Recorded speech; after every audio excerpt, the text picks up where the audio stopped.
है कि आरटी के अंतर्गत होने वाले दाखिलों में बहुत सारे ऐसे अभिभावक होते हैं जो आर्थिक रूप से सक्षम होते हैं और जिनके पास सभी सुख सुविधाएं होती हैं और वो आरटी के अंतर्गत दाखिला कराने के लिए 1 लाख रुपए से कम का आय प्रमाण पत्र अपनी सेटिंग के द्वारा बनवा लेते हैं।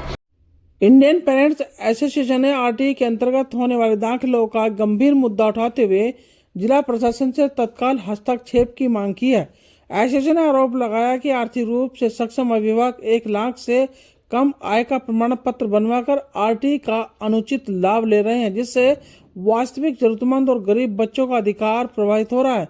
इस पर चिंता व्यक्त करते हुए इंडियन पेरेंट्स एसोसिएशन के मीडिया प्रभारी विवेक त्यागी का क्या कुछ कहना है, ये देखते हैं ये खास रिपोर्ट। सभी साथियों को मेरा नमस्कार। साथियों, हर साल देखने में आता है कि आरटी के अंतर्गत होने वाले दाखिलों में बहुत सारे ऐसे अभिभावक होते हैं जो आर्थिक रूप से सक्षम होते हैं और जिनके पास सभी सुख सुविधाएं होती हैं और वो आरटी के अंतर्गत दाखिला कराने के लिए 1 लाख रुपए से कम का आय प्रमाण पत्र अपनी सेटिंग के द्वारा बनवा लेते हैं। और जिससे होता क्या है कि जो गरीब अभिभावक एक सपना देखते हैं कि उनके बच्चे आरटी के अंतर्गत प्राइवेट स्कूलों में पढ़ें, वो शिक्षा के मौलिक अधिकार से वंचित रह जाते हैं। तो मैं उत्तर प्रदेश के माननीय मुख्यमंत्री जी, गाजियाबाद के जिला बेसिक शिक्षा अधिकारी जी, गाजियाबाद के जिलाधिकारी जी और गाजियाबाद के मुख्य विकास अधिकारी जी से अपील करता हूं कि जो भी ऐसे अभिभावक हैं जो आर्थिक रूप से सक्षम हैं और वो दुर्बल आय वर्ग में अपना 1 लाख रुपए से कम का आय प्रमाण पत्र अपनी सेटिंग के माध्यम से बनवा लेते हैं, तो ऐसे अभिभावकों पर सख्त से सख्त कार्रवाई सुनिश्चित करें। साथ ही ऐसे अधिकारी और कर्मचारियों पर भी सख्त कार्रवाई का प्रावधान किया जाए जो फर्जी आय प्रमाण पत्र बनाते हैं, जिनके आधार पर जो है सक्षम अभिभावक दाखिला लेते हैं।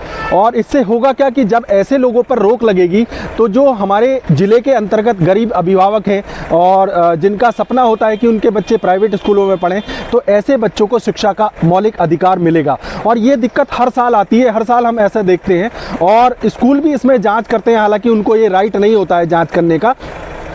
तो अगर जिला प्रशासन थोड़ा सा गंभीर होगा, उत्तर प्रदेश अगर सरकार गंभीर होगी तो ऐसे गतिविधियों पर रोक लगाई जा सकती है। साथ ही दूसरी समस्या ये है कि 2 तारीख से आरटी के अंतर्गत दाखिलों का प्रथम चरण शुरू हुआ था, लेकिन आज 8 दिन बीत जाने के बाद भी साइट प्रॉपर नहीं चल रही है और जिसके कारण अभिभावक परेशान है। हमारे पास इंडियन पेरेंट एसोसिएशन के पास लगातार लखनऊ से, कानपुर से, गाजियाबाद से अभिभावकों के फ़ोन आ रहे हैं कि वो फॉर्म नहीं भर पा रहे हैं। तो इस व्यवस्था को भी दुरुस्त किया जाए। साथ ही जो 8 दिन का टाइम बर्बाद हुआ है उसको आगे एक्सटेंड किया जाए, जिससे ज़्यादा से ज़्यादा गरीब अभिभावक जो है वो अपने बच्चों के फॉर्म भरवा सकें और उनको प्राइवेट स्कूलों में शिक्षा का अधिकार मिल सके।